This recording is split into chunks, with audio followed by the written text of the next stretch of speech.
La confiance en soi. On a souvent l'impression que c'est un truc inné, que certains l'ont et d'autres pas. Et si en fait c'était une compétence, quelque chose qu'on peut apprendre et construire, pas à pas, eh bien c'est exactement ce qu'on va décortiquer ensemble. On va commencer par une question assez vertigineuse. Prenons une seconde pour y penser. Si l'échec n'existait pas, si c'était impossible, quel serait le rêve, la grande ambition d'une vie? Rien que de se poser la question, ça change tout. Ça ouvre un champ des possibles incroyable. Parce qu'en réalité, entre cette vie de rêve et nous, il y a souvent un seul et même mur. La peur. La peur d'échouer, bien sûr, la peur du jugement des autres, ou tout simplement la peur de l'inconnu. C'est vraiment ça, l'obstacle principal. Heureusement, face à cette peur, il y a un antidote, un véritable bouclier. Une confiance en soi solide, ce n'est pas juste se sentir bien dans ses baskets, c'est un outil actif, puissant, qui nous permet de faire face à la peur et de la surmonter. Alors, comment on s'y prend pour construire cette confiance? On va voir ça en 4 grandes étapes. On va commencer par les fondations, nos valeurs. Ensuite, on verra le moteur, ce qui nous fait avancer, les objectifs, puis le système d'exploitation, les lois mentales, et enfin, on mettra tout en mouvement avec l'action. Imaginez un gratte-ciel. Il repose sur des fondations hyper profondes, qu'on ne voit jamais. Pour la confiance en soi, c'est la même chose. Ces fondations invisibles mais essentielles, ce sont nos valeurs. C'est la base de tout le reste. Ce qu'il faut bien comprendre, c'est que la vraie confiance, ce n'est pas juste être optimiste sans raison. Non, elle est ancrée dans une connaissance très claire de ce qui compte vraiment pour soi. Savoir quels sont nos principes directeurs, c'est ça qui donne une force incroyable. Et au cœur de ces valeurs, il y a un mot absolument clé, l'intégrité. Ça veut dire être entier, complet. Vivre avec intégrité, c'est tout simplement quand nos actions sont en parfaite harmonie avec nos convictions. C'est ça qui crée une force intérieure qui ne peut pas être brisée. Ok, mais concrètement, comment on fait? Voici un petit exercice en 3 temps. D'abord, on réfléchit. Qui sont les gens qu'on admire le plus et pourquoi? Quelles sont leurs qualités? Ensuite, un exercice un peu plus intense, imaginer son propre éloge funèbre. Qu'est-ce qu'on aimerait que les gens disent de nous? Et enfin, on met de l'ordre. On priorise nos valeurs pour savoir ce qui est vraiment, mais alors vraiment non négociable. D'accord, les fondations sont posées, elles sont solides. Maintenant, il faut un moteur pour que ça avance. On va donc passer de nos pourquoi, c'est-à-dire nos valeurs, à nos comment, les objectifs qui vont tout mettre en mouvement. Parce que sans objectif, nos valeurs, elles restent de jolies idées qui flottent un peu dans le vide. Ce sont les buts qu'on se fixe qui transforment ces valeurs en quelque chose de concret, qui leur donne une direction, un but tangible dans le monde réel. Et là, on touche à un point vraiment fondamental. La capacité à se fixer des objectifs et à planifier comment les atteindre, c'est souvent décrit comme la compétence maîtrise du succès. Et la bonne nouvelle, c'est que c'est une compétence qui s'apprend, qui se travaille. Mais pourquoi est si puissant de mettre ces objectifs par écrit? Eh bien, ça donne une direction claire, un cap. On sait où on va.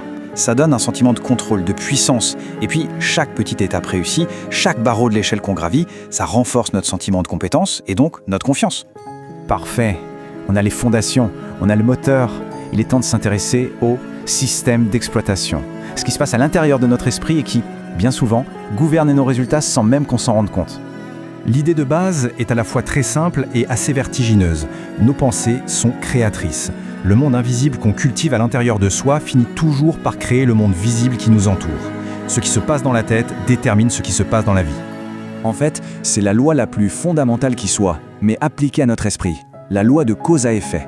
Le succès, la confiance, ce ne sont pas des accidents, ce sont des effets. Les causes, ce sont nos pensées. Si on sème des pensées et des objectifs clairs et positifs, on récolte des résultats clairs et positifs. C'est mécanique. Vient ensuite la fameuse loi de l'attraction. L'idée, c'est que notre esprit fonctionne un peu comme un aimant.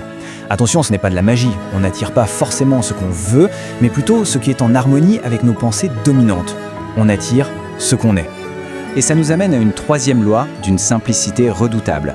Tout ce sur quoi on se concentre grandit. C'est aussi bête que ça. Là où va notre attention, l'énergie va aussi. Se concentrer sur ses objectifs, c'est comme les arroser tous les jours. On leur donne de l'énergie et on accélère leur apparition dans notre vie. Bon, récapitulons. On a les fondations, on a le moteur, on a le système d'exploitation. C'est super. Mais même la plus belle des voitures de course ne sert à rien si elle reste au garage. Il est temps de passer à l'étape finale et sans doute la plus importante, l'action. Et voici peut-être l'idée la plus contre-intuitive et la plus libératrice de toutes. La confiance, ce n'est pas un sentiment qu'on doit attendre pour pouvoir agir. C'est l'inverse. C'est une pratique. C'est quelque chose qu'on crée activement, jour après jour, par nos comportements. Et pour comprendre ça, il y a un principe psychologique qui est juste énorme, la loi de la réversibilité. On croit tous qu'il faut se sentir confiant pour agir avec confiance, mais cette loi nous dit que l'inverse est tout aussi vrai. C'est en agissant avec confiance qu'on finit par se sentir confiant. Le grand psychologue William James l'a résumé de façon géniale. Il a dit en substance que l'action et le sentiment vont de pair, et que si on ne peut pas contrôler directement nos sentiments, on peut par contre contrôler nos actions. Et en contrôlant nos actions, on peut indirectement influencer nos sentiments. C'est un levier incroyable. Et ça nous donne un outil super pratique, le principe du agir comme si. C'est simple. D'abord, on définit la qualité qu'on veut développer, par exemple être plus audacieux. Ensuite, on agit délibérément comme si on était déjà audacieux. Et on le fait et on le refait jusqu'à ce que l'action façonne le sentiment et que l'audace devienne une seconde nature. Et voilà, la boucle est bouclée. On revient à notre point de départ. La confiance en soi, au final, c'est le résultat d'une vie où nos actions de tous les jours sont le reflet de nos valeurs les plus profondes et de nos objectifs les plus clairs. Ce n'est pas ce qu'on dit ou ce qu'on pense qui compte, c'est ce qu'on fait. Alors, pour finir, une dernière question, pour que tout ça ne reste pas que de la théorie. Pas demain, pas la semaine prochaine, mais aujourd'hui.